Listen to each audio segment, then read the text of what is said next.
only other place I enjoy spending more time than in my organic vegetable garden is in my organic compost pile, because I just know how important it is to create this wonderful humus, nutrient-rich soil which is going to give life to my organic vegetables.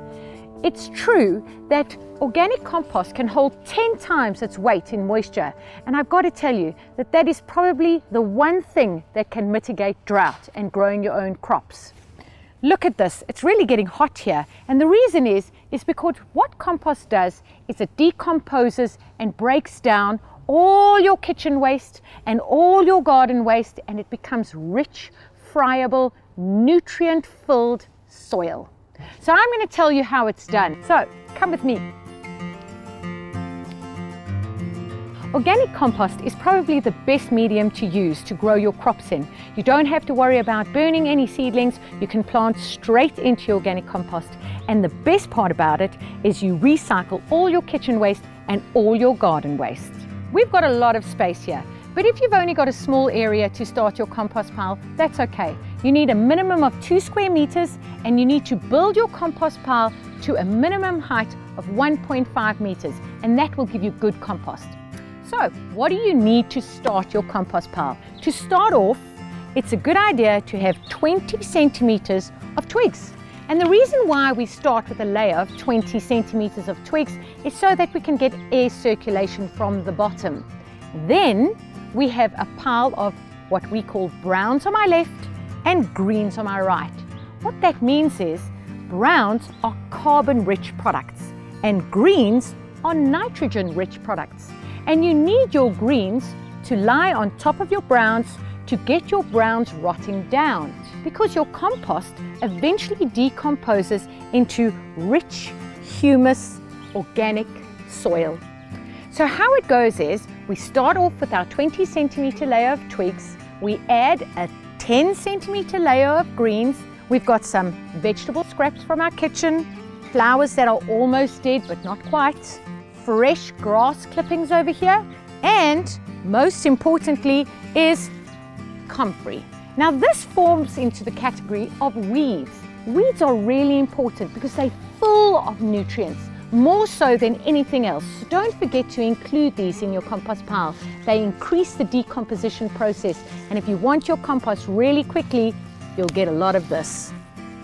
On my left here, in the browns pile, you can see we've got a mixture of newspaper, of egg cartons, dead leaves, dead grass clippings. You can add things like your coffee grinds, your tea bags, anything really that degrades.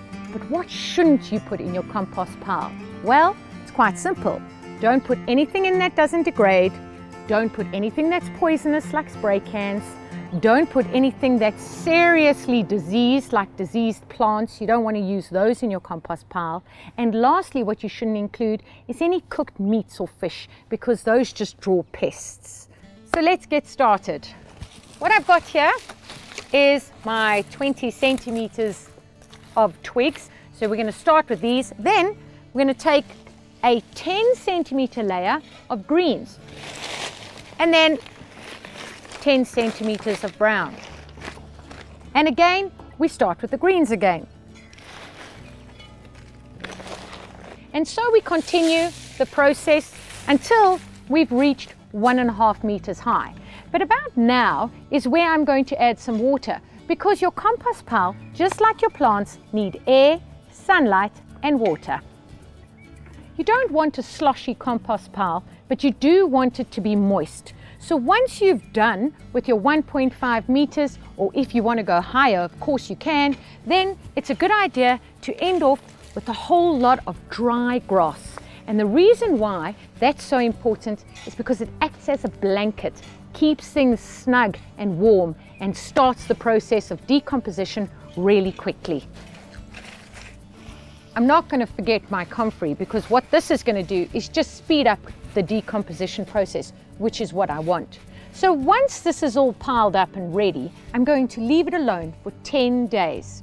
After that, I'm going to come back and toss everything up, just like a salad. I'm also going to check my water moisture, and if it's really dry, I'm going to water it again. Then I'm going to leave it alone for another 7 days. Once those 7 days are up, I'm going to come back, toss everything around. And why do we do that? Well, simply, if you take things that are on the outside of the pile and you mix them up and put them on the inside of the pile, then those things get warmer and decompose quicker. And that's why you keep shuffling things around. You also have to make sure that your compost pile never dries out completely. After you've turned your compost pile for the 4th time, it's a great time to check the temperature. You want to get your compost pile to reach 55 degrees Celsius, and that will make sure that all your diseased plants, if you had any, will be killed, as well as your weed seeds. You can get one of these long-stemmed thermometers at your garden center, because you've got to stick the point right into the middle of your compost pile.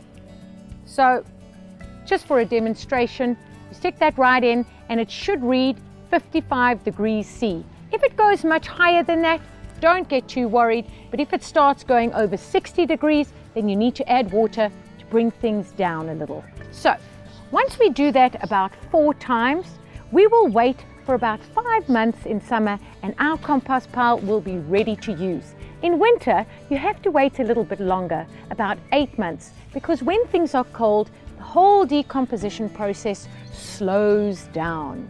But when it's ready, you can put it straight into your garden beds or your pots, and remember, you can plant directly into your organic compost because it won't burn your seedlings.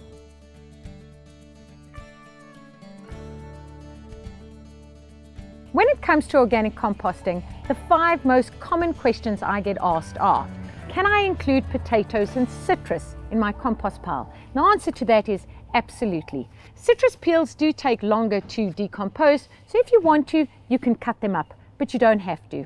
The second thing is, which is better, a compost pile or a compost bin? Well, composting in a bin is a different process. That's called anaerobic composting, which means that it's without air. And you can decide which you have space for. If you don't have space for a compost pile, then by all means, use a compost bin. The third question I get asked is, if my compost pile really smells badly, have I done something wrong? Well, that's a very good question, because compost doesn't really smell fantastic. But if it gets a really bad odor, the probable reason is because it's got too much water. And how you change that is you just take some paper and add it into your pile and mix it up. The paper will absorb the extra moisture and it will get the moisture to be just right. The fourth question I get asked is, will it bring a lot of pests and flies? Well, you do want a lot of insects in your compost pile because you want everything to break down, and they all help. All the little critters help to get everything decomposed. And lastly, how long should I wait once my compost is ready? You should use your compost as soon as you possibly can. We never have enough compost, and compost is the best thing for your organic vegetables. If you leave it too long, it gets exposed to the weather, to water, and all your goodness will simply get washed away. I'm sure you've all heard of the saying, healthy soil, healthy plants make healthy people. So go out there, get your compost piles going. If you live in a complex, why don't you start a community compost pile?